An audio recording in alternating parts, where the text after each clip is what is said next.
Hey, what's up, YouTube? What's going on?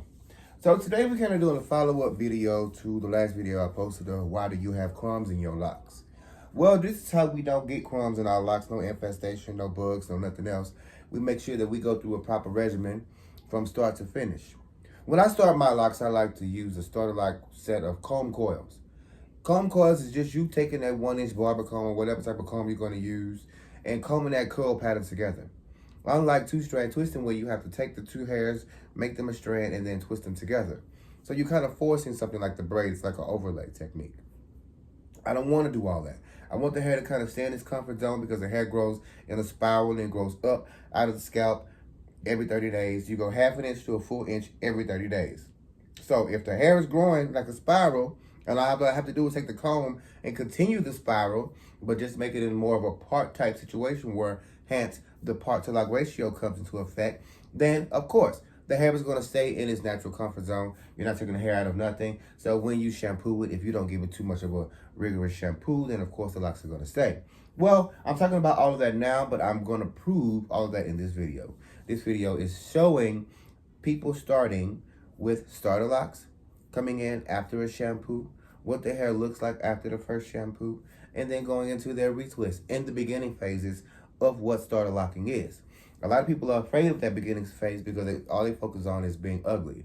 Well, to me, if starting locks make you ugly, then it sounds like you was ugly before you started your locks. Because beautiful people don't go through ugly phases. So that's on you. If you feel like you got the biggest nose in the world and you can smell shit from East Africa all the way to the West Nile back in Jordan, hey, that's your problem. You deal with that on your own. That ain't got nothing to do with us. Maybe you need to call the ENT, ear, nose, and throat, because they need to give you something to help that problem in your life. But back to the situation at hand. So we're showing starter locks, then we're going into shampooing, then we're going into like products, then we're going to show the finished aspect of what it is.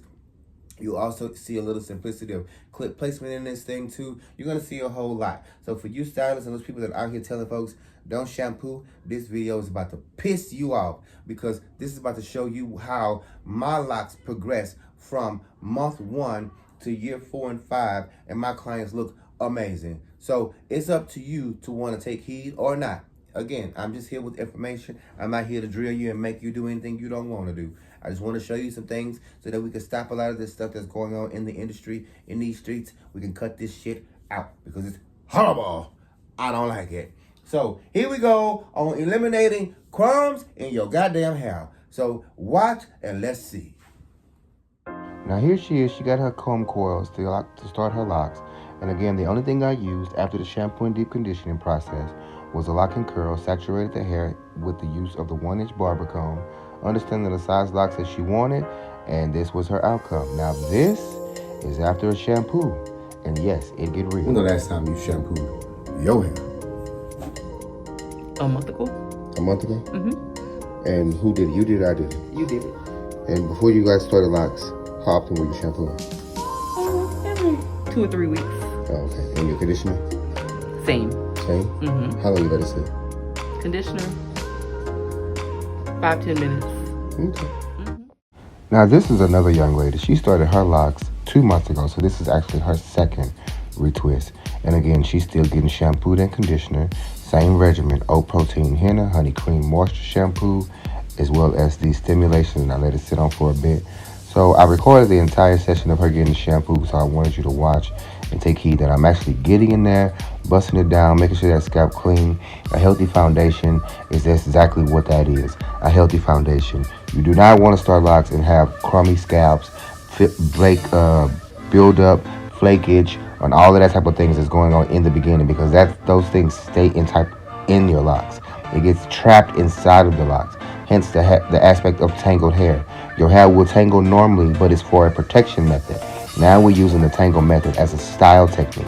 So we have to understand what we're telling the hair, and sometimes we can confuse the aspect of what the hair is doing, especially if we're allowing like no shampooing, heavy products, and some of these things that are just not good for the hair. So here's a good shampooing technique that I've never had to do a detox or anything like that with. Just shampoo, keep it clean, keep it hydrated, keep it moisturized, and all would be well. Enjoy.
And you can see here after her shampoo as well, she kind of had like a little lock flow, but none of her curls came out. Her parts are still there, and as I begin to retwist, you'll be able to see them being just drastically coming back. You can kind of simplistically see it a little bit there as I manipulate the hair. But again, she's going for a medium size, and all is still well. Check it out. You see, I don't have to do as much chiseling and a whole bunch of work. I let my comb do the work for me. I just go in, comb it, pick it up, put my product on it, twist it lightly, not too heavy, and lay it down, because this is the beginning of what's going to happen for years. They're going to hold on to this hair right here for the longest that they have their locks, unless they cut their ends off. But either way, the bottom of the hair is always the hair that you had the longest. So that is the hair that you have either messed up on, learned lessons from, or you dried it out, or whatever the case may be, or you just was healthy at one point and you just fell off the map. But we'll be able to tell by that.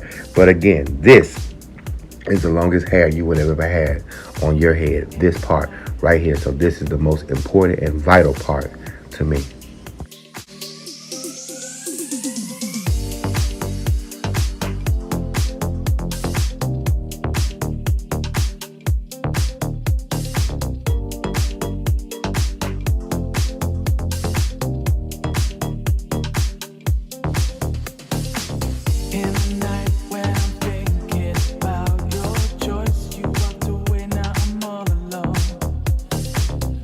Hey guys, I want to thank you for watching again. You can always go to the Evolution of Style to book you an appointment, see my locations, buy products, the whole nine. Subscribe and like the video. Thank you.